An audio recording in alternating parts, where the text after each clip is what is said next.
Hello there, beautiful people. It's your girl Fabulously Nappy, and today we are doing braids. Whoop whoop. Alright, so our client came in with her hair already shampooed and dried. The only thing we did was moisturize it, and then we started braiding. Now, this is what the knotless braids in the back look like. You can see that zigzag line going all the way down. That means the braids are stacked up. Now, if you don't know how to do knotless braids in 2024, then you're tripping, girl. I got you. Just leave a comment down in the comment section and I'll do a tutorial for you. I'm going to zoom in a little bit so that I can have a better view of what I'm doing. And please pay attention because I'm not very good at explaining, but if you watch while you listen, you can be able to get it better. So before I even start braiding, when I section out the piece of the portion of hair that I want to braid, I apply hair jam, braiding gel. You can use braiding jam as well. Apply that generously because you need that to be able to get your stitches coming out looking nice and clean. Alright, so apply your jam or gel on both sides of the portion of hair that you want to braid. Now, after doing that, I came now to start braiding and took out a little piece of hair at the beginning, split it into 3 legs because, well, that's basically how you do a braid. So I split that and started braiding. Now, as you can see, I'm using the comb method. Some people would like to use their pinkies, like attach nail extensions to the pinky or the ring finger and use that to stitch, but I do that sometimes as well, but most times I would just rather go in with the comb because I'm usually too lazy to go in to put in nail extensions. So now what you want to do is take your comb or your pinky, whichever one you're using, cut out a little piece of hair as you just saw me do right there. And if you need to feed in hair, you do that, then you braid. Okay, and make sure that when you're cutting out the piece of hair, you're cutting across. All right, as you can see, I'm cutting across. Now, some people would cut halfway, like to the center, and then go over to the other side and cut out a piece and meet it and come to the center as well.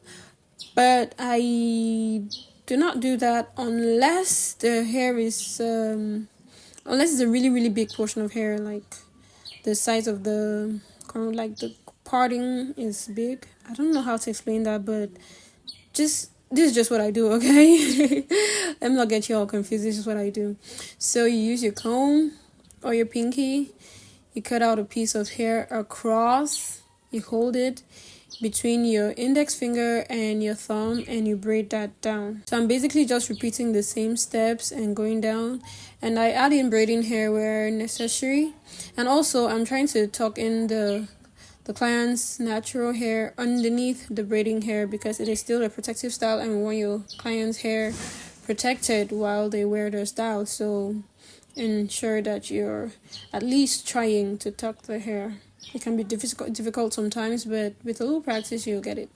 Alright, so there's going to be another clip ahead showing you from another angle how to do the stitch braids. Alright, so just keep watching, and if you're enjoying the video so far, please give it a thumbs up, like the video, drop a comment down below if you want to see any other tutorials, because we also do nails and the makeup and all that. So if you want to see tutorials on any of those, you can also just leave a comment in the comment section and we'll do that, as well as tutorials on knotless braids and all that. So, like any tutorial that you want to see, anything, just let us know. So as you can see, that's me parting out the section of hair. Then I applied my braiding jam. It's just sped up so fast so you can't really see it, but after I took out the portion of hair I wanted to braid, I applied my braiding gel on both sides. Then I got into braiding and stitching. All right, so one of the key things you want to ensure that you have while doing stitch braids is that you are using enough product. Okay, using a gel or a jam. Now it depends on the texture of the hair. If it's a thicker hair texture, which is usually a type 4 hair, like typically type 4C, you would need a braiding, or I would recommend that you use a braiding gel or hair wax. Yes, so that would be a lot better because it's going to help to slick the hair down a lot more better for you.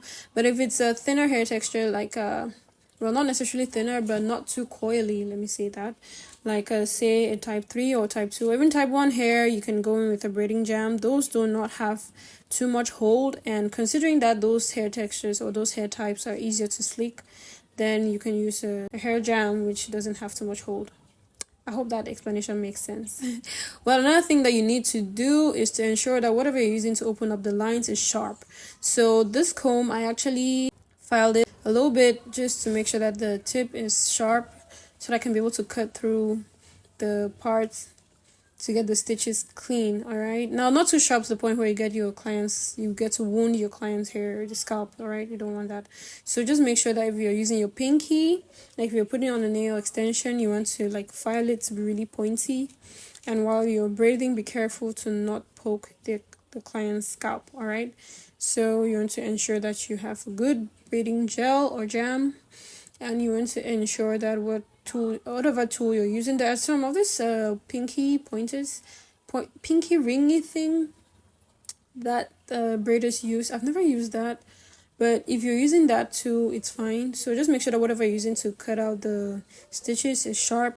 It's pointy enough to give you a clean cut. All right, and while you're cutting out that stitch, be careful to not poke your client's scalp. All right. And the finishing is important because most of these hair gels or hair wax, they usually leave a flaky look on the scalp. So when you're doing your finishing, ensure that you take care of that. It doesn't leave a good look. All right, so make sure that it's not visible by the time you're done, which requires you doing good finishing.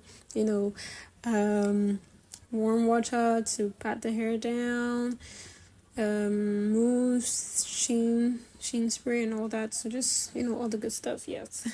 Now the last tip I have for you is to ensure that you are maintaining a good grip while you braid. Okay, when you cut out that piece of hair and you grip it between your index finger and your thumb, you want to make sure that you maintain a good grip as you braid. All right, you don't want to let it go, let it loose. It's not going to give it a good look. Okay, now there's a difference between tight and firm. Okay, so you do not want to hold it tight because it can cause your client's scalp to hurt, especially if they're tender-headed. But you want to ensure that you're giving the good grip, a firm grip. Okay, there's a difference. So ensure you're doing a firm grip but not too tight. That's very important while you are braiding generally, and especially while you're doing stitch braids. So I hope you're liking this video. Please give it a thumbs up.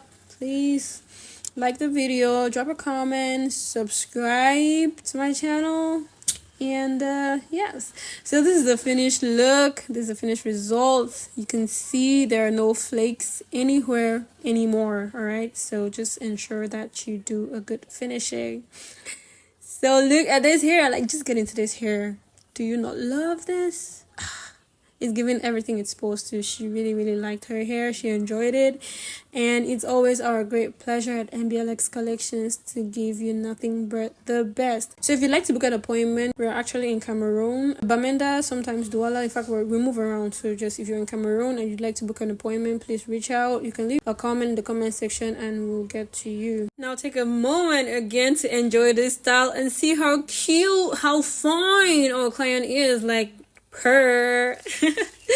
Thank you for watching. Please remember to subscribe for future tutorials, and I'll see you all next time. Bye.